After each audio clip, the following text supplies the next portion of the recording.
So the solo is about finding a teacher in nature. So it's basically now we're going to go and partner with nature to help continue this line of inquiry. The last reflection question that you might want to think about before you go is, what else do I need or want to learn about myself?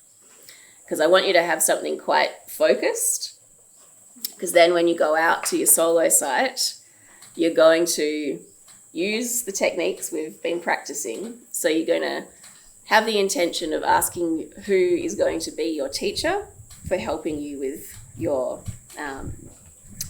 inquiry or your intention to further this learning about yourself. And then you're going to, once you get the sign, however that feels for you, whether it's a leaf waving or you're feeling pulled to something, then you're going to use the different techniques that we've been doing to see how you might get that teaching.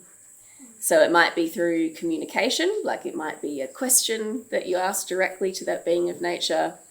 It also might be like a sort of contemplation, like I'm drawn to a tree, and so what is it about this tree that is going to help me develop this thing that I'm learning about myself? I mean, the fairly obvious kind of example that's coming to mind is the balance that's inherent in a tree, deeply rooted yet reaching up to the sky. So you might go, oh, okay, yeah, I do get really stressed because I'm not grounded enough. Like, look at the deep roots of that tree. And then you might just spend time communing with that tree as a way of balancing yourself out.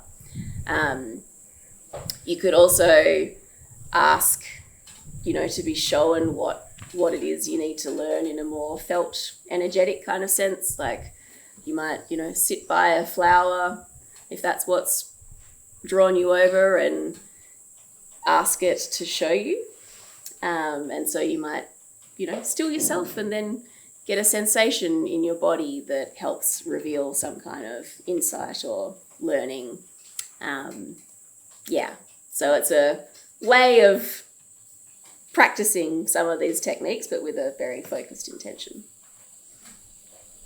You can do some reciprocal breathing or some of your qigong and see what it feels like with that being of nature that then shows you something more. Make sense? Okay. So take a couple of minutes if you need to think about your intention, what you need to learn or want to learn about yourself. And once you have that in your mind, you can head out for your solo, and we'll cooey you back in an hour.